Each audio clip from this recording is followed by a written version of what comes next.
Hello, welcome to Hoop Collective. We talk about the NBA, which we're doing on this special day with Tim Bontemps joining us from Boston. Hello, guys. Any day we talk to Ban MacMahon is special. MacMahon. Howdy, partners. So today we're going to have a discussion with... I'm in Dallas for those interested. Right. Well, they know that wall by now. That means you're in Dallas. We want to talk about who we thought were the most exciting players in today's NBA. What does exciting mean? It means something different to everybody. And I still think if I had to say, somebody came to me and said, hey, I want to see one player. I want to have the greatest experience ever. I want to see one player. I still think I would put Steph Curry near the top of the list because you never know when he's going to have a spectacular shooting night. We saw it in the All-Star game.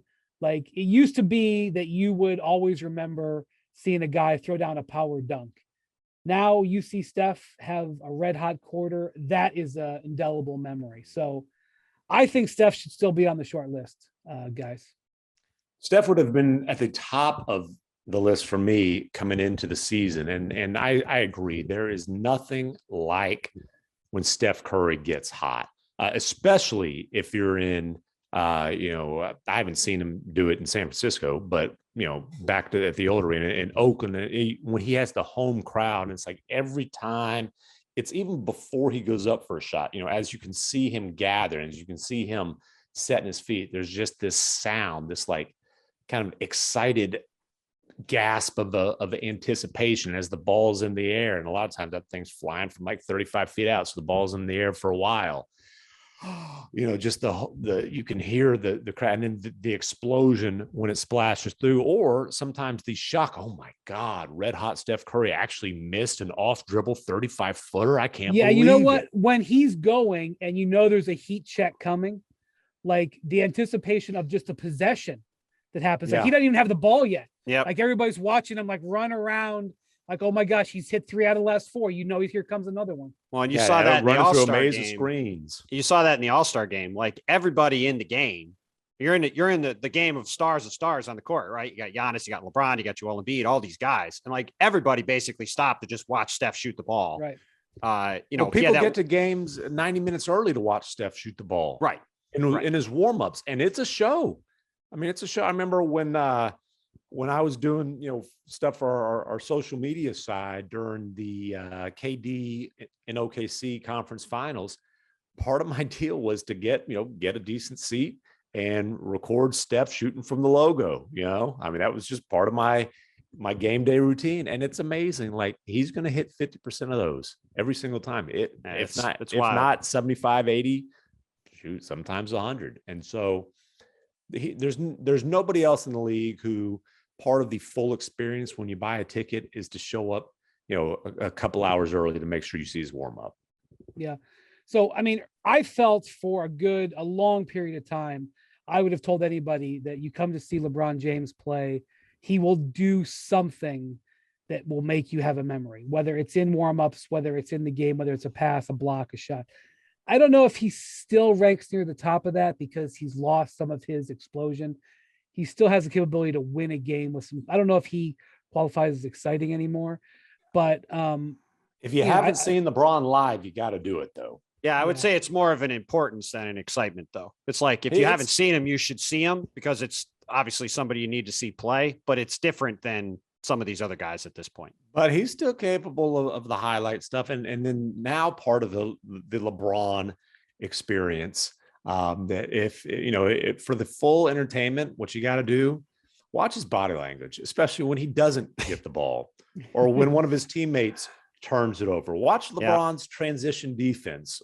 Sometimes he ain't making it out. On the other end of the floor. He certainly remains fascinating. There's no question about that. Yeah. He's endlessly fascinating. All right, those are two guys in their 30s. By the way, I mentioned that air of anticipation when the home crowd gets when Steph rises for a jump shot.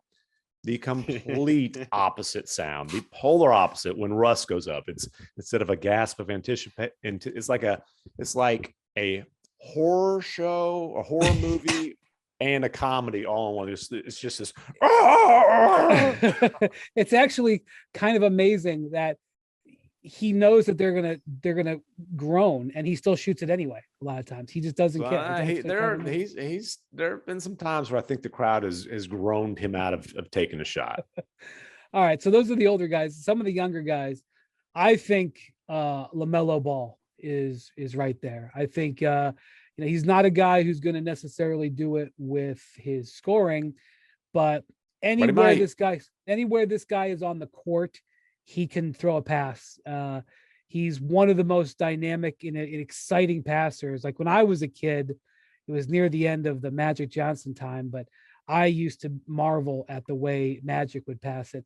If I was a kid now, I would, and I played, I would be watching the way LaMelo passed at Bontemps. I feel like he is a guy that is like, at any moment you could see him do something that is no question. He's got the ball on a string, and you see him throw these, full court football passes to Miles Bridges for dunks. And the Hornets are an all over the place team and a lot of fronts. They don't have a lot of discipline yet. They're very young, but they're super fun. And it's all because of LaMelo and the energy he plays with and the flair he just plays with at all times. Like, it was great to see him in the All-Star game, to see a guy, because that's the kind of guy you want to see in the All-Star game, right? Like he's tailor-made to play in a game like that and just show off and do stuff. So yeah, there's no question he's on the list.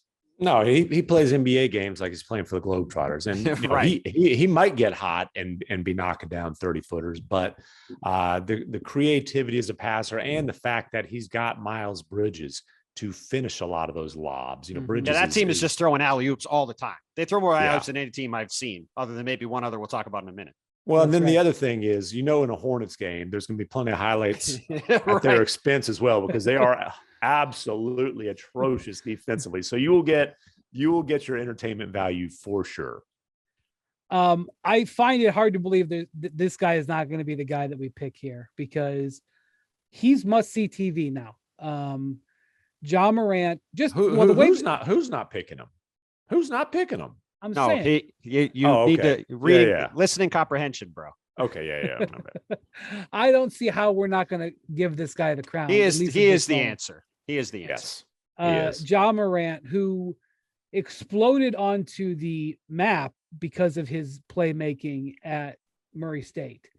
And typically, you would think that when he got to the NBA that he'd still have those moments, but it just wouldn't be the same. Well, instead, he's increased them. And not only is he exciting with plays that he makes, whether it is dunks or blocks or 360 layups or throwing the ball in at the buzzer, he is exciting and jaw-dropping for plays that he doesn't make, that he tries. The amount, he's got some poster dunks where he's dunked on some guys, but he will stun you at stuff that he tries to do, even if he fails. Ja Morant,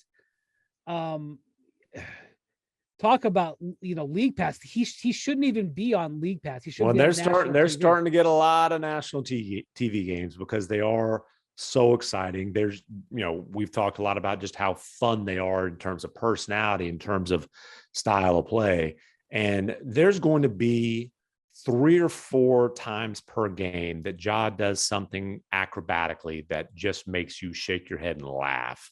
Like you can't help but just crack up because it's just so ridiculous. And he's going to execute a lot of them. But like you said, sometimes the ones he doesn't even execute, just you can't believe. For the last 3 years, he's been hunting Rudy Gobert. He has tried to get Rudy Gobert. And he won't admit it. He won't admit that he's, he basically says, I hunt every big man, but yeah, he wants to. He hunted Jakob Poeltl the other day. He actions speak louder than words. That is his white whale, his Moby Dick. He wants that dunk on Gobert, and Gobert is like, bring it on, right? He's like, oh, let's go. Yeah, and it's crazy because sometimes the most exciting Morant plays aren't even his dunks. It's he keeps doing these spin the wrong way, reverse 360 layups in traffic. I've compared his kind of his layup package to Kyrie, just the way he's able to kind of slither in there, create space in the tiniest little bits of cracks. the finesse with both hands, the spin, the touch, all that kind of stuff. And the guy, for every dunk he executes on his own, he's going to set his teammates up for just as many. Some of the lobs that he throws, and he's got some guys, Brandon Clark, Jaren Jackson Jr., Zaire Williams. I mean, he's got some guys who can go up on the other end of those things. Like I remember I'm in San Antonio watching them in the play of that game. He goes between his back, splits a double team, gets into the paint, draws the help defender, flicks it up at the last minute, and Brandon Clark goes up, pogo stick, his head's at about the rim, just throws it down. I mean, these guys, it's just ridiculous. Again, there's going to be a handful of highlights every single game you watch the Grizzlies, and they're going to celebrate them in true. Quite entertaining fashion as well. It. So the last guy I had on my list was the guy you just mentioned, Kyrie Irving. His ability to do stuff to guys in space. He's never been an above the rim player, but one of the best below the rim players I've ever seen. Some people think that I don't know if he's actually blood related. Rod Strickland to Rod Strickland, or if it's just a family relation. I think it's a guy. I think Rod Strickland's his godfather. Yeah. But he obviously studied Rod Strickland's move, because Rod Strickland's Andre Miller was another player who was who was a great below the rim player for a long time. But those guys didn't have the excitement level that Kyrie did and the slickness. And some people say, "Oh, Steph Curry is great at that." I'm like, no, man. There is nobody like Kyrie with the ball on the perimeter. I still think he is worth the price of admission when he is playing in the game. And I would feel kind of upset if I was a net season ticket holder. I don't get to watch Kyrie this year, but whatever. That's another story altogether. I think he's still on the list, Bontemps. Yeah, I mean, he certainly is a thrilling player to watch. There's a reason why, despite everything that goes on, there's so much attention on him, right? I mean, he's a terrific talent and has been for a long time. But the answer is very clearly Ja. And this whole team. What's that? Go on. No, there's two guys I want to mention. Oh, well, sure. Well, this whole Memphis team just reminds me a lot of the Warriors heading into 2014-15. I don't know if we're quite in the 2014-15 year yet for them, but it's sort of becoming an experience to be around the Memphis Grizzlies and to watch the Memphis Grizzlies. Yeah. And that, like the Warriors, is led by Ja. And that's with the tenor around that team and the atmosphere he's built around that team. And it's the way he plays on the court and the nightly, what did Ja do today thing that is sort of, what it was like with Steph when they were at the peak of their powers, before KD got there and they were romping around the league. It sort of feels like that's happening. And with them and Ja is just at the center of all of that. It's just, like you said, Brian, he's must-see TV every day. Yeah. I and didn't let you talk about Ja, my fault. No, it's all good. And they're going to be around for a while. They've got a bunch of extra picks and some cap space this summer. I would say keep an eye on the on the little Grizzlies this summer. They got a chance to make their Andre Iguodala move. Yeah. And then the other two guys I think we've got to mention, and obviously I watch one of them all the time. They were traded for each other on draft night, one of the great win-win trades of recent memory. But Luka Doncic and Trae Young have got to be part of this conversation for a lot of the same reasons as LaMelo. And, Trae's kind of for some of the same reasons as Steph, for some of the same reasons as LaMelo. Luka is basically a kind of a significantly thicker version of LaMelo, a much better scorer, though.